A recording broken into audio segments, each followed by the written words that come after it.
ଆଜି ହେଉଛି 27 ମାର୍ଚ୍ଚ ବୁଧବାର। ଜାଣନ୍ତୁ ଆପଣଙ୍କର ଆଜିର ରାଶିଫଳ। ମେଷ ରାଶି, ଦିନଟି ମିଶ୍ରିତ ଫଳଦାୟକ ରହିବ। ପରିଜନମାନଙ୍କ ସହିତ ବୈଠକରେ ମହତ୍ତ୍ୱପୂର୍ଣ୍ଣ ଚର୍ଚ୍ଚା କରିବେ। ଅଫିସ୍ କିମ୍ବା ବ୍ୟବସାୟ କ୍ଷେତ୍ରରେ ଅଧିକାରୀମାନଙ୍କ ସହିତ ମହତ୍ତ୍ୱପୂର୍ଣ୍ଣ ବିଷୟଗୁଡ଼ିକ ଉପରେ ଚର୍ଚ୍ଚା ହେବ। ସରକାରୀ ଲାଭ ମିଳିବାର ସମ୍ଭାବନା ଅଛି। କାର୍ଯ୍ୟଭାର ବଢ଼ିପାରେ। ବୃଷ ରାଶି, ନୂଆ କାର୍ଯ୍ୟ କରିବା ପାଇଁ ପ୍ରେରଣା ମିଳିବ ଏବଂ ଆପଣ ତାକୁ ପ୍ରାରମ୍ଭ କରିପାରିବେ। ବ୍ୟାପାରରେ ଅଧିକ ଲାଭ ହୋଇପାରେ।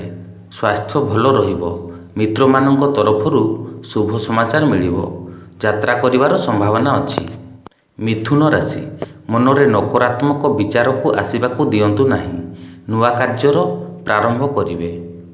ବାଣୀ ଏବଂ କ୍ରୋଧ ଉପରେ ନିୟନ୍ତ୍ରଣ ରଖନ୍ତୁ। ଜୀବନସାଥୀଙ୍କ ସ୍ୱାସ୍ଥ୍ୟର ଧ୍ୟାନ ରଖିବେ। ବାଦବିବାଦ ସମୟରେ ମାନହାନି ନ ହେଉ, ଏହାର ଧ୍ୟାନ ରଖିବେ। ଈଶ୍ୱରଙ୍କର ପ୍ରାର୍ଥନା କରି ଆଶ୍ୱସ୍ତି ମିଳିବ। କର୍କଟ ରାଶି, ମନୋରଞ୍ଜନ ପ୍ରବୃତ୍ତିରେ ଆଜି ଆପଣ ଆନନ୍ଦିତ ରହିବେ। ବ୍ୟବସାୟ କ୍ଷେତ୍ରରେ ଆପଣଙ୍କୁ ଲାଭ ହେବ। ସ୍ୱାସ୍ଥ୍ୟ ଭଲ ରହିବ। ମାନ ପ୍ରତିଷ୍ଠାରେ ବୃଦ୍ଧି ହେବ। ଯାତ୍ରା କିମ୍ବା ପ୍ରବାସରେ ଆୟୋଜନ କରିପାରିବେ। ମାମୁଁଘର ପକ୍ଷରୁ ଭଲ ସମାଚାର ମିଳିବ। ଦିନଟି ମଧ୍ୟମ ଫଳଦାୟୀ ହେବ। ପାରିବାରିକ ସଦସ୍ୟମାନଙ୍କ ସହିତ ବାଣୀରେ ନିୟନ୍ତ୍ରଣ ରଖନ୍ତୁ, ଯେଉଁଥିରେ ସଂଘର୍ଷ ଘୁଞ୍ଚାଇ ପାରିବେ। ଦୈନିକ କାର୍ଯ୍ୟରେ ବିଘ୍ନ ଆସିପାରେ। ମହିଳା ମିତ୍ରମାନଙ୍କ ପଛରେ ଧନ ଖର୍ଚ୍ଚ ହୋଇପାରେ। ବିଦ୍ୟାର୍ଥୀମାନଙ୍କ ପାଇଁ ଦିନଟି ଭଲ ରହିବ। କନ୍ୟା ରାଶି, କଳହ ଏବଂ ବିବାଦରୁ ଦୂରେଇ ରୁହନ୍ତୁ। ଆକସ୍ମିକ ଖର୍ଚ୍ଚର ଆଶଙ୍କା ଅଛି। ବିଦ୍ୟାର୍ଥୀମାନଙ୍କ ପାଇଁ ଧୈର୍ଯ୍ୟ ରଖିବା ଭଲ। ପ୍ରିୟଜନମାନଙ୍କ ସହିତ ହୋଇଥିବା ସାକ୍ଷାତରେ ମନ ଆନନ୍ଦିତ ହେବ। ପେଟରେ ଯନ୍ତ୍ରଣା ହୋଇପାରେ। ସେୟାର ବଜାରରେ ବୁଝି ବିଚାରି ନିବେଶ କରନ୍ତୁ। ତୁଳା ରାଶି, ଆପଣଙ୍କ ପାଇଁ ସମୟ ଅନୁକୂଳ ନୁହେଁ। ସୁସ୍ଥ ରହିବେ ଏବଂ ମନରେ ଚିନ୍ତିତ ରହିବେ। ଧନହାନି ହୋଇପାରେ। ମାତାଙ୍କର ସ୍ୱାସ୍ଥ୍ୟରେ ଚିନ୍ତା ହୋଇପାରେ।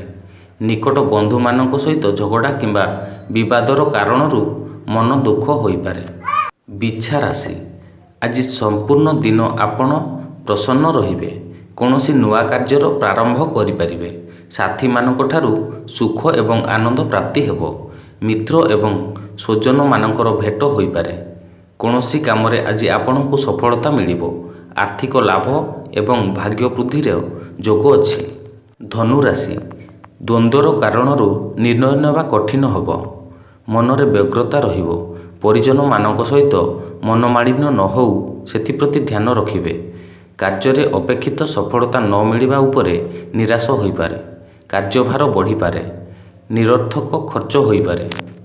ମକର ରାଶି, ଆଜି ଆପଣଙ୍କ ପ୍ରତ୍ୟେକ କାର୍ଯ୍ୟ ସରଳତାରେ ପୂର୍ଣ୍ଣ ହେବ। କାର୍ଯ୍ୟାଳୟ ତଥା ବ୍ୟବସାୟ ସ୍ଥଳ ଉପରେ ଆପଣଙ୍କ ପ୍ରତିଷ୍ଠାରେ ବୃଦ୍ଧି ହେବ। ପ୍ରମୋଶନର ଯୋଗ ରହିଛି। ଗୃହସ୍ଥ ଜୀବନରେ ଆନନ୍ଦ ରହିବ। ମିତ୍ରମାନଙ୍କ ସହିତ ସାକ୍ଷାତ କରି ହେବ। ମାନସିକ ଅଶାନ୍ତି ହୋଇପାରେ। କୁମ୍ଭ ରାଶି, ସ୍ୱାସ୍ଥ୍ୟ ପ୍ରତି ଧ୍ୟାନ ଦିଅନ୍ତୁ। କୋର୍ଟ କଚେରୀ ମାମଲାରେ ଦୂରରେ ରୁହନ୍ତୁ। ଅନୁଚିତ ସ୍ଥାନ ଉପରେ ପୁଞ୍ଜିନିବେଶ ନ ହେଉ, ଏହାର ଧ୍ୟାନ ରଖିବେ। ମହିଳାମାନଙ୍କର ମାମଲାରେ ସମ୍ଭାଳି କରି ରୁହନ୍ତୁ। କ୍ରୋଧ ଉପରେ ନିୟନ୍ତ୍ରଣ ରଖିବେ। ପାରିବାରିକ ସଦସ୍ୟମାନଙ୍କ ସହିତ ମିଳାମିଶା ଜରୁରୀ ଅଟେ। ମୀନ ରାଶି, ଆଜି ଆପଣ ପାରିବାରିକ ତଥା ସାମାଜିକ କଥାଗୁଡ଼ିକରେ ବିଶେଷ ଲିପ୍ତ ରହିବେ। ମିତ୍ରମାନଙ୍କ ସହିତ ସାକ୍ଷାତ ହେବ ଏବଂ ତାଙ୍କ ପଛରେ ଖର୍ଚ୍ଚ କରିବାକୁ ପଡ଼ିପାରେ। ପ୍ରତ୍ୟେକ କ୍ଷେତ୍ରରେ ଆପଣଙ୍କୁ ଲାଭ ହେବ। ପ୍ରିୟ ବ୍ୟକ୍ତିମାନଙ୍କ ସହିତ ସାକ୍ଷାତ କରି ମନକୁ ଆନନ୍ଦିତ କରିବେ। ଭାଗ୍ୟ ବୃଦ୍ଧିର ପ୍ରବଳ ଯୋଗ ଅଛି।